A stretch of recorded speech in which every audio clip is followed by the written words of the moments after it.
Are you curious about discovering ways of making your life better? Then welcome to my podcast. I'm Bob Nickman, and this is The Exploding Human.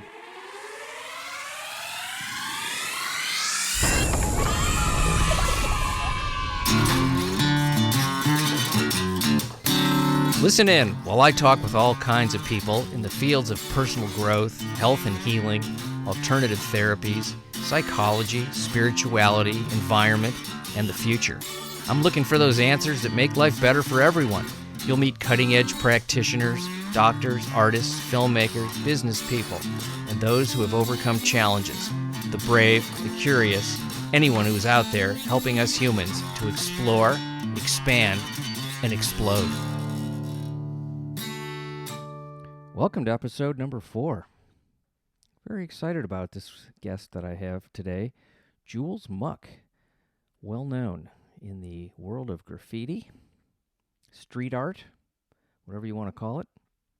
Tremendous. She is iconoclastic, hilarious, deep, all these wonderful things that make for a great artist. She's someone that follows intuition like I've never seen before. We talk a lot about where that inspiration comes from and how it manifests. And when you talk about, I'm under the umbrella of the healing health in the podcast categories. So I love the idea that art can be healing. And I know they have art therapy in hospitals and places like that, but this is something else. This is very deep intuition. I've always loved that expression, and I cannot remember where I read this quote, but it's, "We all dance to a strange and distant tune." And Jules' tune is both strange and distant, and I love it. It's, her work is up on buildings all over Venice, California, all over the country, really.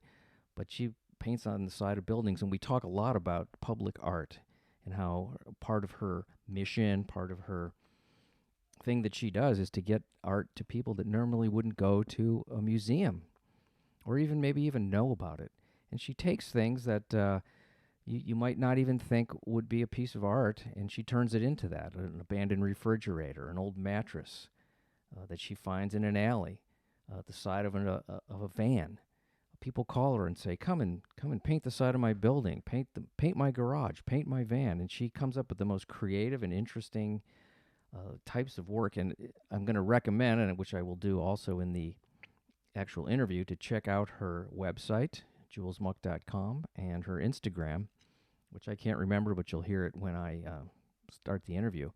And she is absolutely terrifically talented. I just love looking at her stuff, and it goes from abstract to beautiful flowers to copulating bunnies to famous people to people that are just friends of hers that she'll paint their faces on the side of a building. It's truly inspired and very personal. And we talk about how her art has changed since she got sober, and her period of time when she was using drugs and what that was like, and how her work has changed, and what she hopes for the future. It's a really, really fun interview. So I hope you enjoy it. Here she is, Jules MUCK. Do you have a website we can plug, or an Instagram or something, if people want to take a look at the art, maybe even while they're listening or before? Yeah, for sure. My Instagram is muckrock, MUCKROCK, and it also links to my website, which is just my name, julesmuck.com. So check that out, because that will help you when we're talking about this work to see some of it, and maybe you'll want to buy it. I don't know. I would. Cool. Yeah, yeah. So you got started as a graffiti artist. I mean, I don't even know what that means anymore, because, it used to be destruction, period. They weren't artists. They were just taggers and people that just fucked other people's stuff up. Yeah. It kind of evolved from just writing your name on stuff. And I was after that, obviously, because that started in like the 60s and 70s. And it slowly kind of grew into an art form way before I even started. But I started in the same way that graffiti started writing my name on stuff. And it got better and better until it looked like pretty pictures. When I think about writing your name on stuff, just the idea of, what is that? I mean, is it like looking for an identity? Is it like, when I think about people getting tattoos, it's something no one can take away from them. It's their own personal thing that no one, is it similar to that? Is it the idea of, where does that come from? The idea of, I'm going to write my name in public. I think it was me searching for a sense of belonging. I moved a lot as a child. I was always in a different country, a different place. We moved like every year. And if I saw my name the whole way to school, I felt like I was where I was supposed to be. So it was a way of being present, of feeling like you were.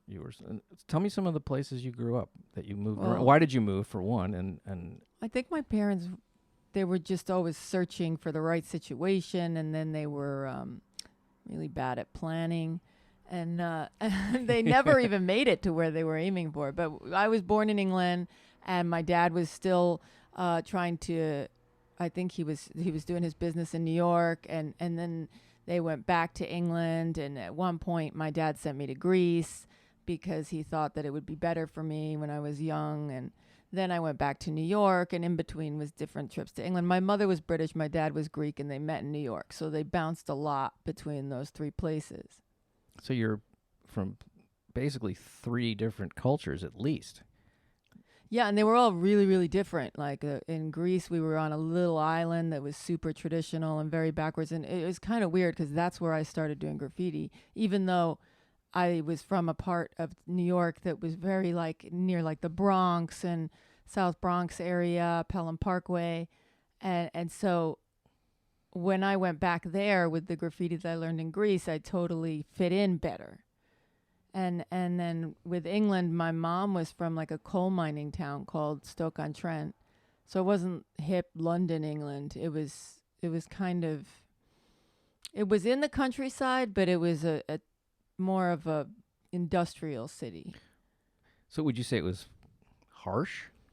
Yeah. I just picture it being really sort of bleak and harsh. Oh, yeah. Really depressing place. Yeah. And how old were you when you were there? Well, I was born there, and I just went back a bunch of different times. So in grade school, I was there for a little, and it was a mess because I always had like the wrong accent. So I went back there after I lost the British accent in New York because it kind of got beat out of me.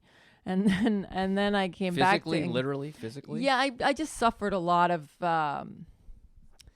what do you call it? Just was the butt of everybody's jokes. Ridicule, bullying, I guess they would call it now. Yeah. And then when I went back to England, there was the same thing, but because they would sing Yankee Doodle Dandy, they locked me in the outhouse and sang Yankee Doodle Dandy. That's my big story of England. That's all I really remember of school there. Wow.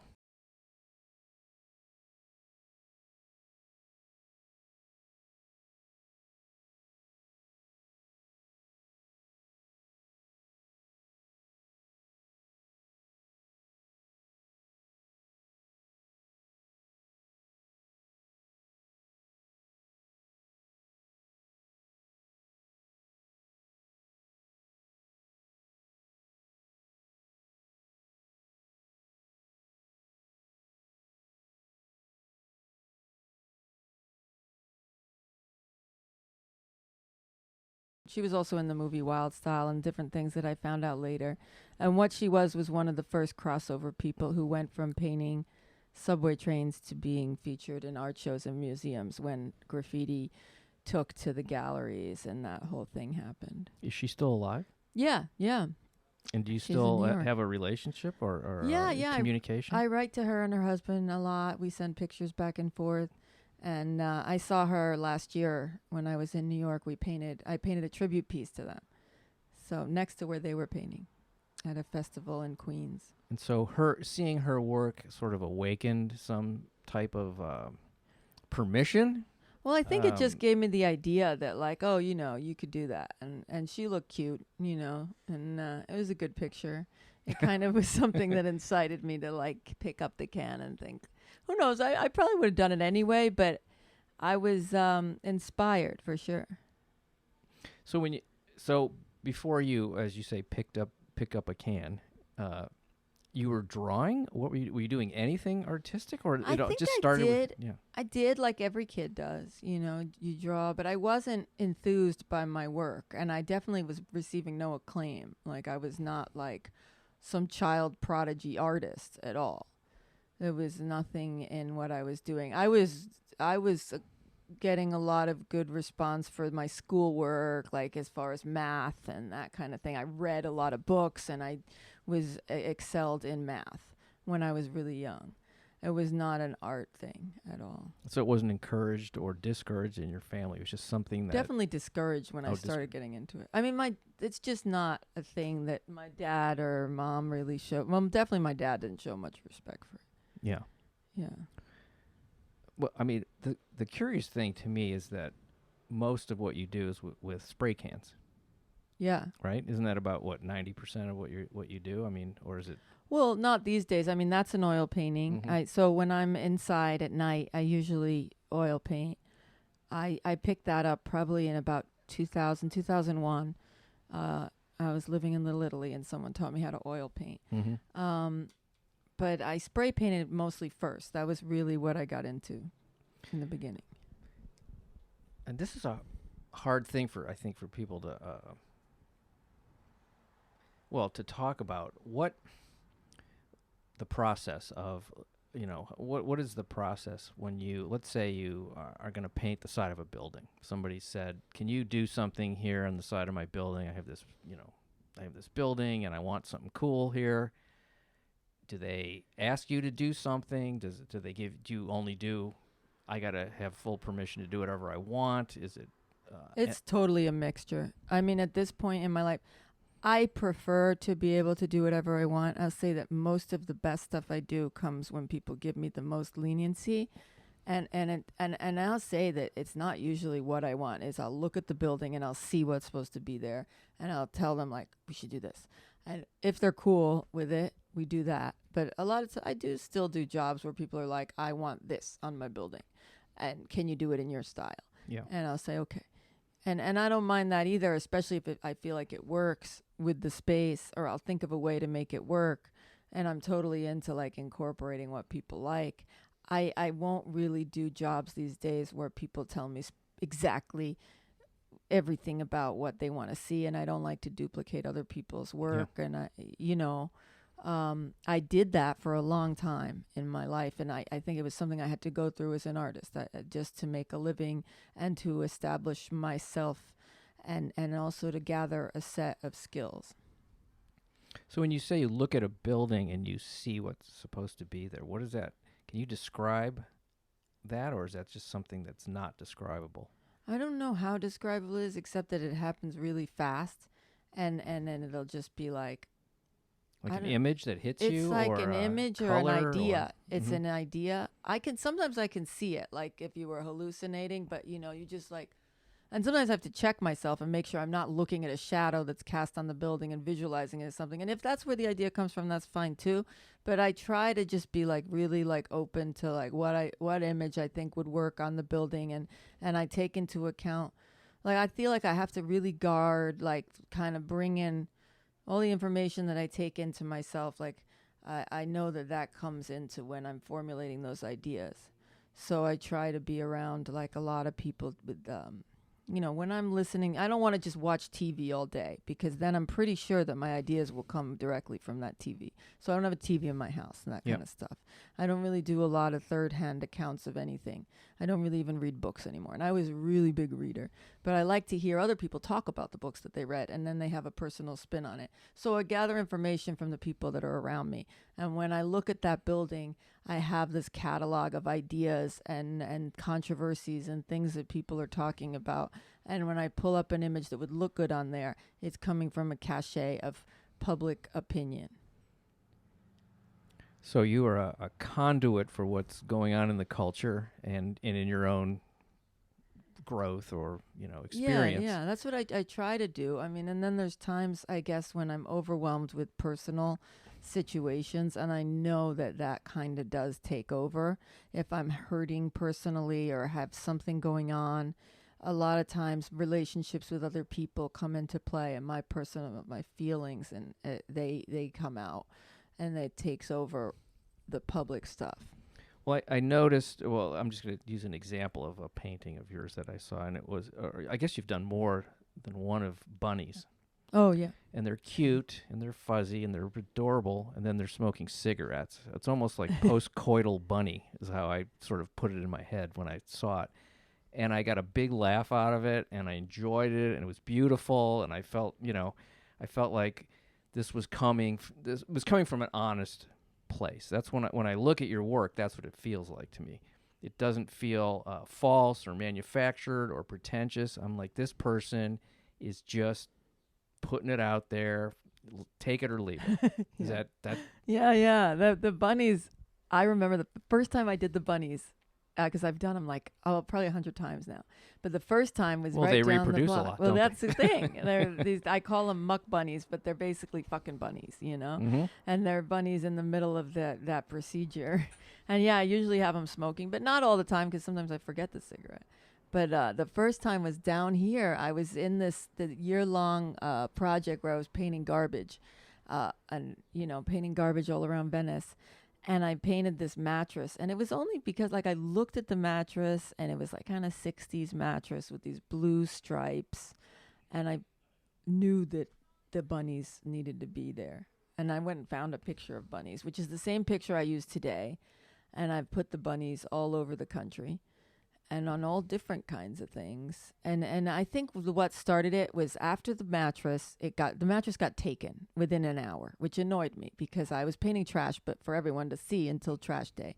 And so people started collecting the trash, so I stopped doing it. But since they had been taken and I was so into them, I painted them on a building down on Main Street because it was a building that normally I would get paid to paint, but this guy was like, will you just do it? And I had enough white paint, and I was like, well, then you're getting, I didn't really tell him. I just did the bunnies. And then they stood up there for a little while till someone decided they weren't appropriate. This was Someone decided. Well, these ones were really pushing. Yeah. I guess they were shitting, fucking, smoking on the side of Main Street, and they were 2 stories high.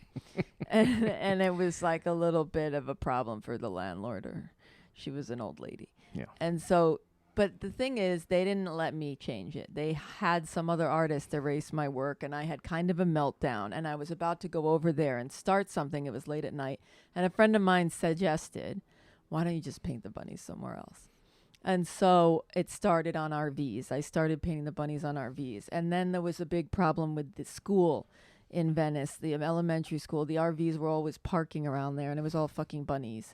And the parents had a problem because the kids were asking what the bunnies were doing. And we tried to say, couldn't you not say the bunnies are hugging one another? One bunny's trying to get the other bunny to stop smoking. There's a massage going on. We tried a lot of things, but one guy had to erase the bunnies. The mayor even came out in the paper saying the ridiculous mural of the copulating rabbits.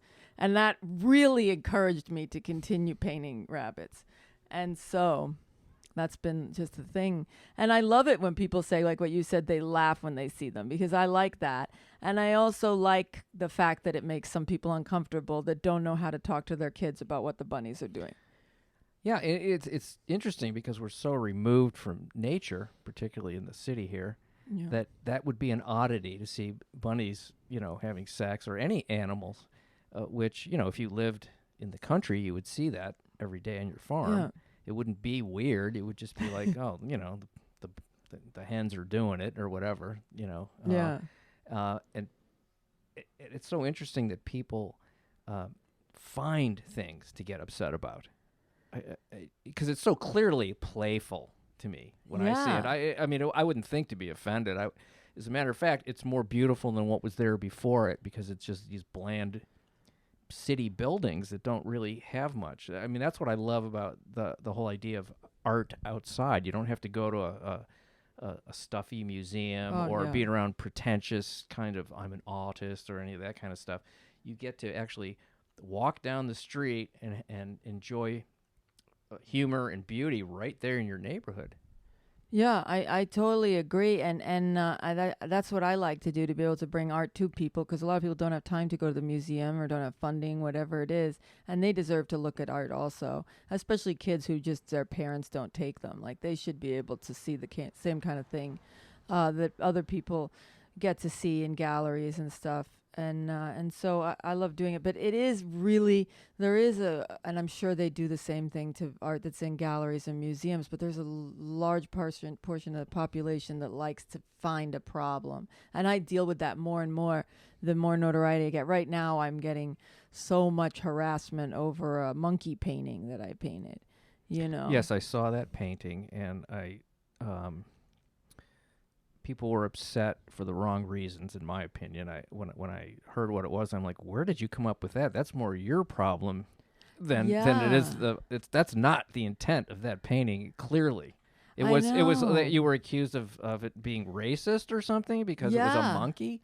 Yeah. Well, like, who would even think that? I mean, only somebody that actually has that in their own head first. Well, that's what I thought, and I've been trying to field all this drama, and it just came up again today because I guess someone made a posting of it. But I think a lot of it stems from jealousy over some of the notoriety I'm getting, because it's whenever something good happens to me publicly, and someone will come and pull something up like, yeah, but what do you guys think about this that she did? Yeah. So, you know, negative publicity is just as powerful in self-promotion as the positive. I guess that's what everyone keeps telling me. I know. And then my friend was like, you can't read any of the comments. But I mean, I don't think it's come to that point yet. And I do like to be able to like speak with people, especially if I think they're really hurt by something I did. Yeah. Now, was the monkey smoking a cigarette? What was the... He was thinking of pot. Okay. So the person who was being negative about it was saying, "Oh, are you saying only black people smoke pot or something?" Was that what it was? Well, they were saying because the monkey had a gold tooth and was thinking about weed, it was definitely a black guy. And I was not thinking that.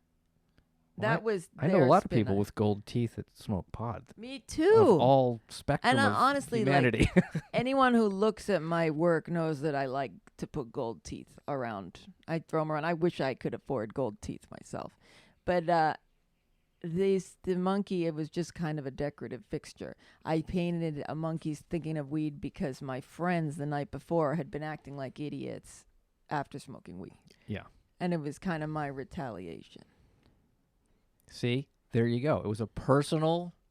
See, the personal thing, I don't know. It was personal. It came from a personal experience. It wasn't like I'm going to make some big social comment here. It's just, it really was an overthink on the part of these other people. Well, that's the thing. And I guess my part is like, I got to try to take into the account that I'm not doing personal work when I'm outside in public. And it's hard not to take your personal feelings and put them out there. I have to disagree. I think you should do that. Okay, good. I think that's what I love about your stuff. I think that, because I know you've painted friends of yours on buildings. Yeah. People that I don't know, nobody knows.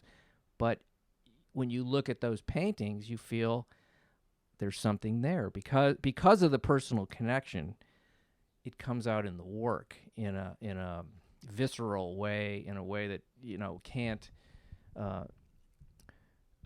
really be described. You just get when I look at art or listen to music, it's really not even in the moment. It's sort of the aftertaste of how it hits me, and am I thinking about it later?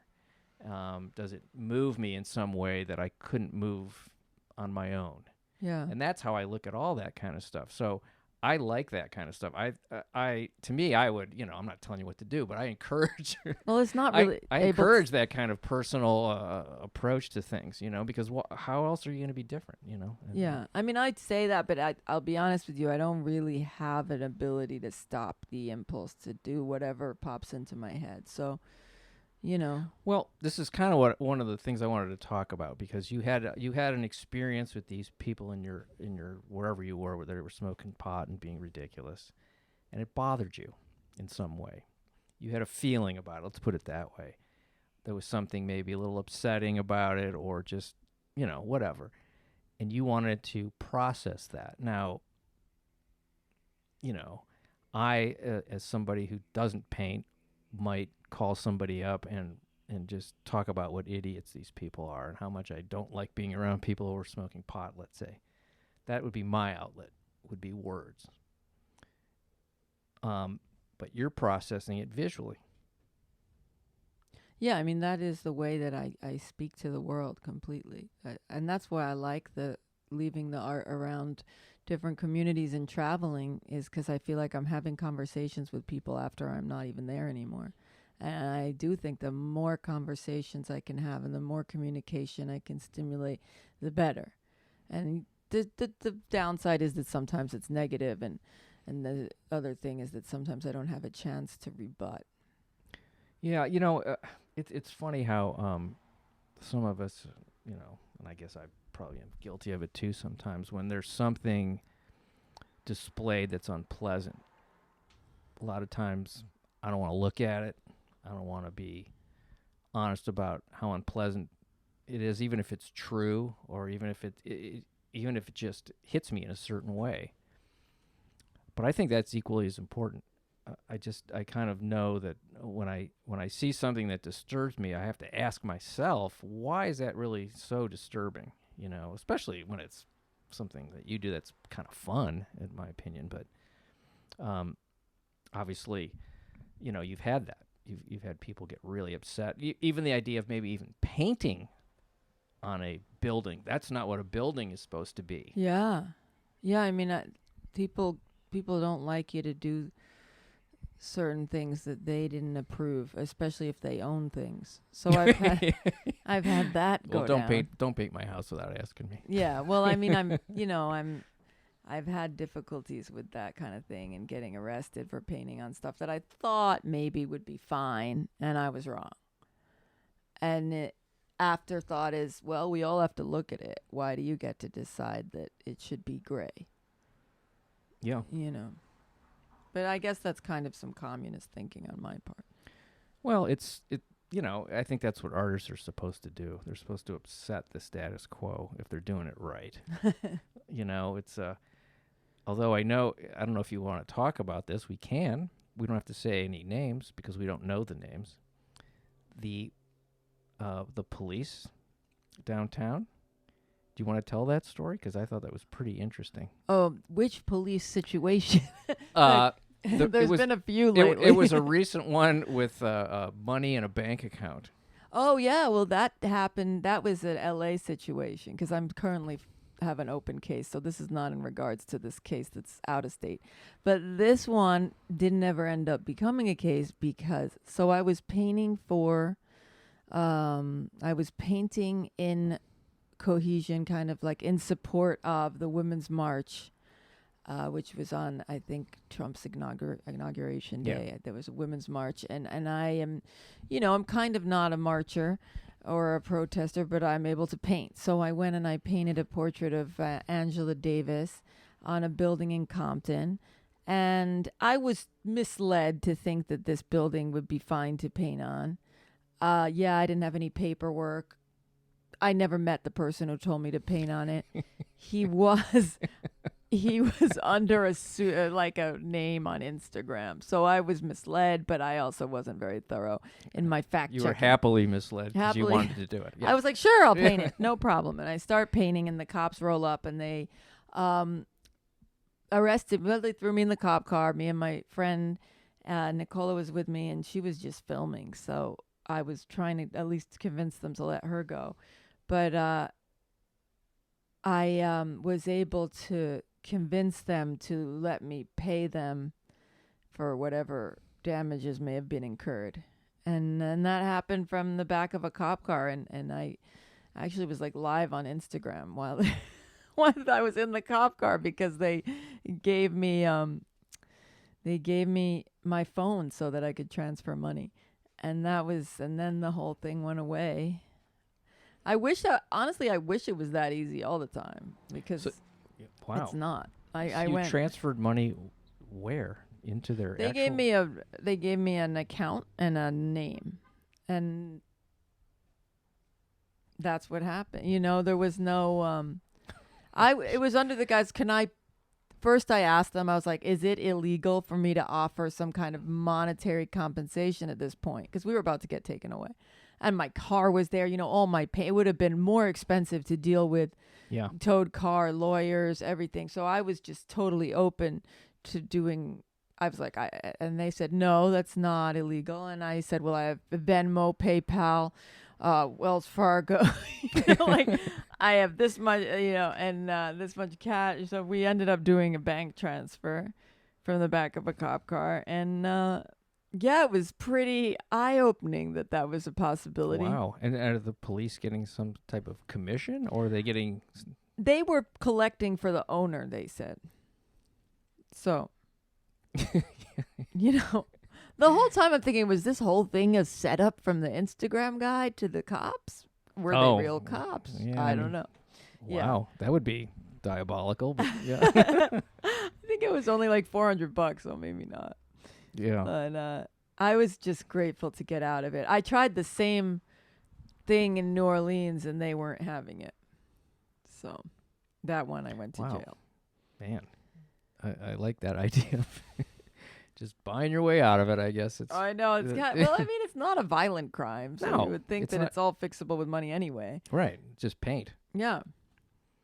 Can we talk a little bit about, since my podcast is sort of in the healing arena, Yeah, sure. can we talk about drugs? Yeah, for sure. And how art has, I know you're sober for a while, and how has the art helped you in that process, and how has your art changed as you've gotten a distance from drugs? Well, I think what happened, like I was saying, the things that I had to go through to get where I am, there was a time when I probably needed to be drugged.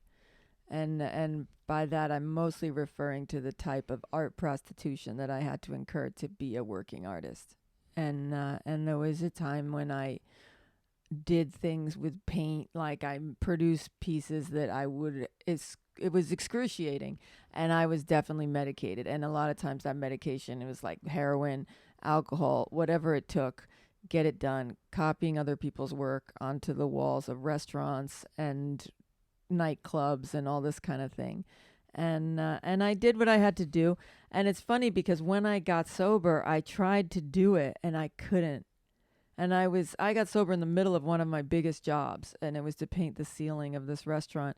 And while I was getting high, it was fine. And when I was sober, I just couldn't stomach it. And it was no amount of money could have made me do it. Wow. And I walked off the job. That's I had no idea that it was. I'm sort of seeing it as like you were not, when you needed to do the drugs, when you weren't being true to yourself. Yeah. When you were out of integrity, the only way you could function was to medicate. Yeah, I mean, it definitely made it easier. And I have a cachet of art that I've done. I copied every painting in this A to Z Great Artists book. I copied every single one. I made duplicates. It was the way I felt better about myself for being strung out, for being a junkie. It was like, well, look, I can paint this guy. It's the same as this guy, and so I'm okay. But like it wasn't a problem for me to reproduce, and I didn't feel bad about it, and I didn't feel bad for doing a lot of like kind of jobs that.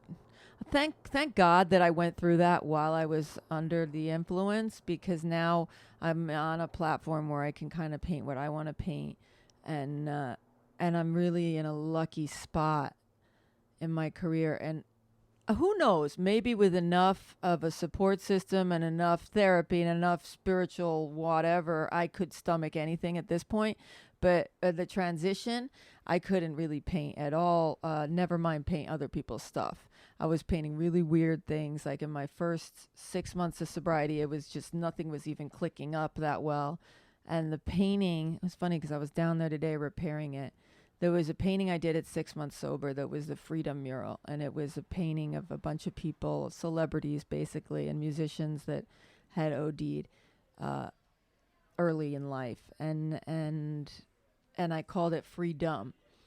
And DUMB, and that was my tribute to people that tried to get free and died doing it, and that was the first piece I did in sobriety that I was like, oh, I'm gonna be able to produce, and I did it really fast, because one of my downfalls was taking speed to do more work, And so when people told me, "Oh, you're only fast because you're on this stuff," but when I was clean and I did it within 2 days, and now it's crazy. I can't even believe I ever thought that. I just did a 40-foot mural last month in 4 hours because I had the crane, I had everything I needed, and I got it done. And now I know that I produce faster without any drugs or alcohol.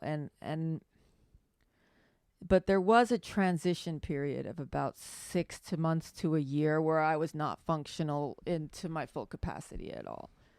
And I wasn't even as good as I was when I was on drugs. So that was kind of, I just had to be able to get through it. I basically had to be okay with sucking. And I remember thinking that, well, I guess I'm just not going to be any good anymore. And just carry on, because what happened to me with drugs and alcohol is that it became life-threatening. Yeah. No, I had a very similar thing. I was a stand-up comic when I got sober, and I was really afraid that I was going to either not be able to do it or get worse because I had that medicated crutch, to go in front of other people, and it was my biggest fear. And you know what? It happened. It actually happened. I got worse. I couldn't do it, and it was about 4 or 5 months of absolute terror. But I worked through it anyway, and then I got better. But it was an interesting thing of how underneath all that there was just absolute confusion and fear, which I never thought that was me, but it was. Yeah. It was. So, it's an encouraging thing for people to hear. If you think you need medication to do the thing that you do, you probably don't, and you'll probably be better without it. Yeah, and just give it a little time too. I mean, that's the thing. I talk to a lot of people that are in transition from coming into sobriety, and they're like, "Oh, I can't do this," and I'm like, "Well, no shit," like this is. I think of it as when I first started getting wasted, I couldn't really do anything, and then when I became comfortable on drugs and alcohol, I was able to produce. But there was a transition period, and I think it goes both ways. And when you go back to being sober, you gotta get used to it before you can really kind of get anything done. Yeah. And how has your work changed since you've? Is it evolving in a certain way? Do you see it going a certain direction? Have you noticed that, or is it? I mean, I'm really, really happy with what's happened with my work, and the consistency is astounding to me, and it's like a snowball down a mountain. It's just been gathering momentum and gathering speed, and I go through a lot of personal and different dramas that actually feed my work in a lot of ways and take me to the next level. But one thing I can say, since I got past that hump of early sobriety, the more and more I take care of my mental state, I'm not blocked ever. I always have an idea of what to paint. Like, I look at a wall and I know what needs to be on it. I look at a thing, I know what I need to paint. It all comes like really fluid, and that's the real gift for me of being clear-headed, is that becomes faster and more and better. And to be able to have those ideas is worth more than any amount of money or time, anything. Like, those ideas to come as quickly as they're coming is mind-blowing, and I'm super grateful for that, because I don't even really register what I'm thinking. I'm just like, oh, okay, cool, and I paint that, and then later I'm like, that's a really good idea. Yeah. Where'd that come from? Yeah. It's interesting. Do you ever look back at something you've done and you go, I have no idea how that happened. I was in a different. Well, I'm assuming you're in a different state when that's going on. Yeah. Well, it is the thing is, because I'm so quick to produce it, I think of it, then I'm like, how do I make it? And that's what I'm concentrating on is, okay, I know what I want to make, and now how do I make it? And then once it's done, yeah, I look back on it and I understand it after the fact, because I don't really try to think why are you painting this during the time that I'm painting it. And after the fact, I'm like, oh shit, okay. I guess that's what was going on, and that makes a lot of sense. And then I like it even more.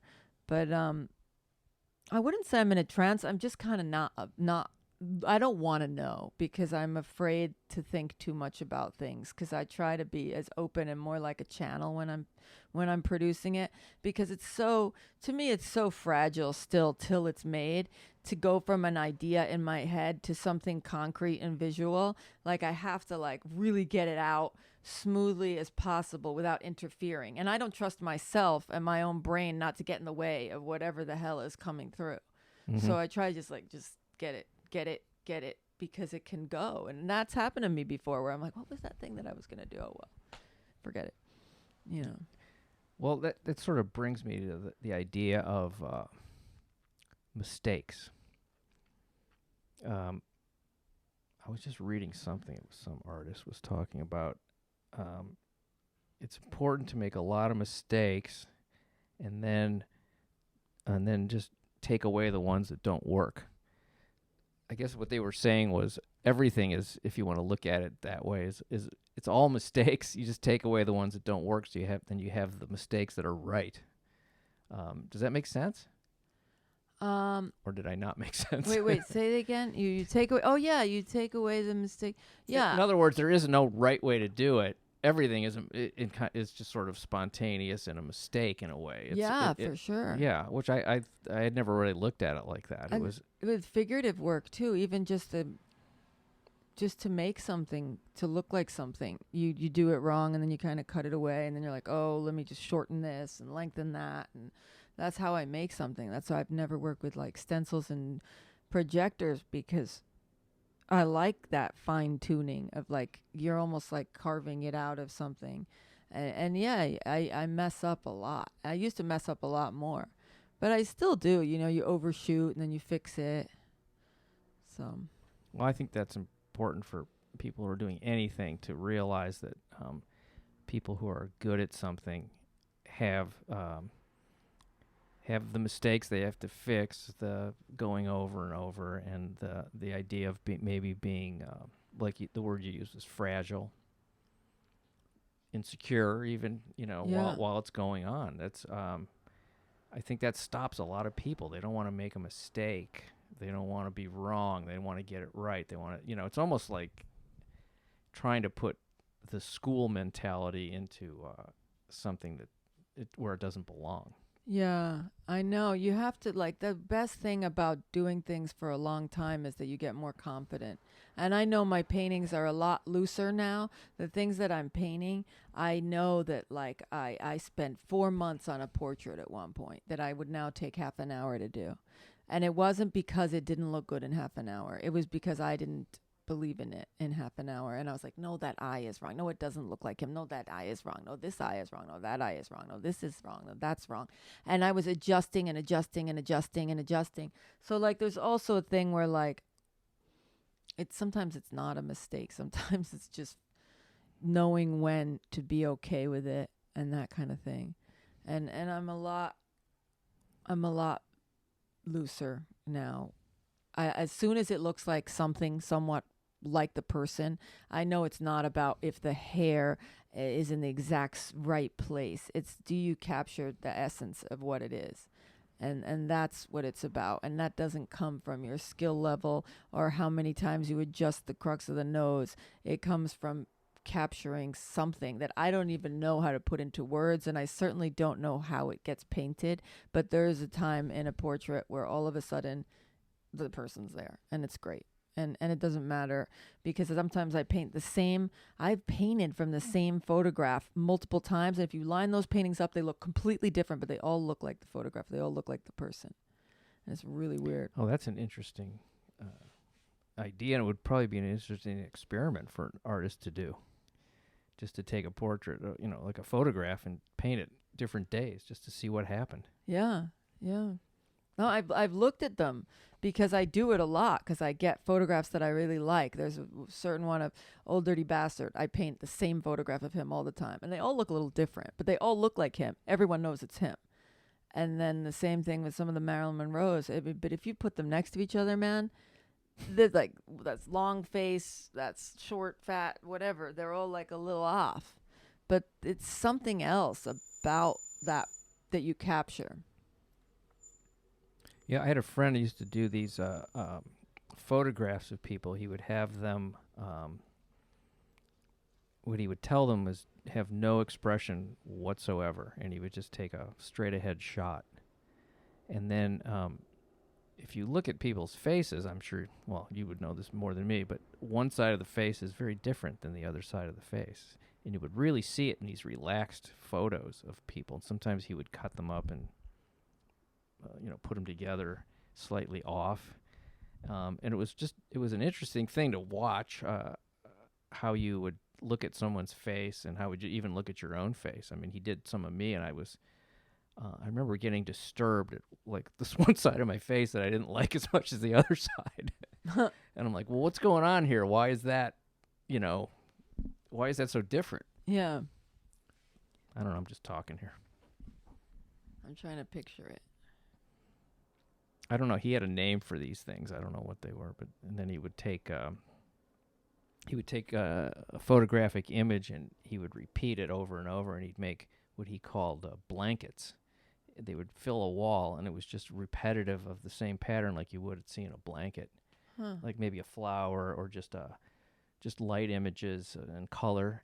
And he would make these things that would fill the whole wall. I mean, just with reprinting the same photo. Yeah. And he would hang them like you would hang a blanket on a wall. It was really interesting stuff. I always like. That probably looks really cool. Yeah. I don't know. I don't even know if I'll put this in the podcast. I'm just telling you. Okay. I'll have to look him up later. He's not well known. It's got to be some pictures. Yeah. Oh, let me ask you this. Where would you like to be headed in the next 2, 3, 4 years? Tomorrow? Is there big? Well, I think that we dreams? need. I mean, you know what? I'm already like kind of in shock with what's happened already. So I understand that there's a price to be paid for every blessing. Yes. So it's hard to like say what I would like without, because I don't know what the downside is going to be in the future. I've already like to receive the amount of negative that I've received already for the great amount of positive that I've acquired is already like, whoa. Well, let's just put like notoriety, fame, recognition to the side. Yeah. Let's just talk about the work. Like, are there things you're thinking about? Maybe you don't want to say. Yeah, I mean, I'm just excited. Next week I get to paint a really big building in Long Beach, and I really like painting big stuff, and I like when they give me cranes to paint with, and they're doing that, and I like having lifts. That's what I mean. I just want to be able to paint more, and so there's different things that come into play. Like I need bigger buildings. I need more buildings. So that's just it's stuff that comes with notoriety, and I'm very excited that having notoriety has people like inviting me to paint the side of their building, getting me enough funding so that I can have all these great tools that make it easier for me, and paint that makes it better paint. And just that stuff is great, and I'm sure what's going to come with that is like, oh, there's a bigger thing to cause problems with. Well, yeah, well, you'll have some extra headaches, I'm sure. So that's that, and then part of me's like, no, soon we're just going to stay inside and paint little paintings. But I don't know, man, because I'm just going to go wherever it takes me. I know I'm going to make stuff every day. I know if I get my like arms cut off, I'm probably going to like go back to writing like books or something, like go write stories. There was a guy that lived down the street from me who he was known as, and he probably still is, I don't know where he moved. He was called the man who paints with his nose. Oh, and he was, no, well, it sounds funny, but he was in a motorized wheelchair. Yeah. And he literally painted on wood with his nose. I bet you could make some pretty good stuff. It was cool. I mean, it had that folk art kind of feel to it. Yeah. And I mean, he really overcame a lot. Yeah. A lot of stuff, I mean, his wife helped him to sort of function in the other ways, but he, sold his paintings and I mean, I'm not dead set on painting, though. I just like to tell stories, and if it meant that I would have to switch to, like, something else, I would do that. I think I like the painting because it's more of a solo thing, and and I don't have to like, like I was just with my friend today who was making a movie, and how many people they have to have involved to do that and get everybody in line, and everyone's got to cooperate, and that seems a lot more complicated. So whereas I can just grab my cans, go to the wall. You listen to music while you're painting? Yeah, a lot of times. I mean, sometimes I'll bring the speaker. I don't like to wear headphones because I like to communicate with people. So I usually just have like a speaker playing with some music, depending on what's going on, And I paint a lot of music people. Like I have a big crossover with musicians. So I paint for them. I paint pictures of them. And I think I'm kind of a wannabe musician, but I can't play anything. that would help. Yeah. So I just paint for them and paint pictures of them and stuff. Well, that's great. I'm so happy that you did this with me. You were my first artist on my podcast. Oh, so, cool. Yeah. So I'm trying to do a whole array of people, and I really appreciate it. Let's plug your Instagram and your website again before we go. Oh yeah. Yes. Check out MUCK Rock, MUCK ROCK on Instagram, and my website julesmuck.com. Thank you, Jules Cool. Muck. Thank you. All right. All right. Bye. Cool. That was Jules Muck. That was a great time talking to Jules in her funky little house in Venice, California. Loved it. So please tell your friends about the podcast and subscribe. Apparently that's going to help me go to whatever next level I need to go to. But I just have to say I'm really enjoying these interviews. I love talking to these creative and interesting people. And it's amazing how many of them there are here in planet Earth. So thank you for listening to The Exploding Human, and try to catch my next one. I'm not sure who it's going to be yet. I got a couple waiting to. It's either going to be probably sex addiction therapist Ilana Clark Failer, or it may be Rich Scheidner, who's a comedian and a writer who talks about depression and how he was able to get off of all the drugs that they put him on for his depression, and how he did that. That's a great interview too. So I'm going to put one of those two up after this. But thank you for listening. Please subscribe. Thank you.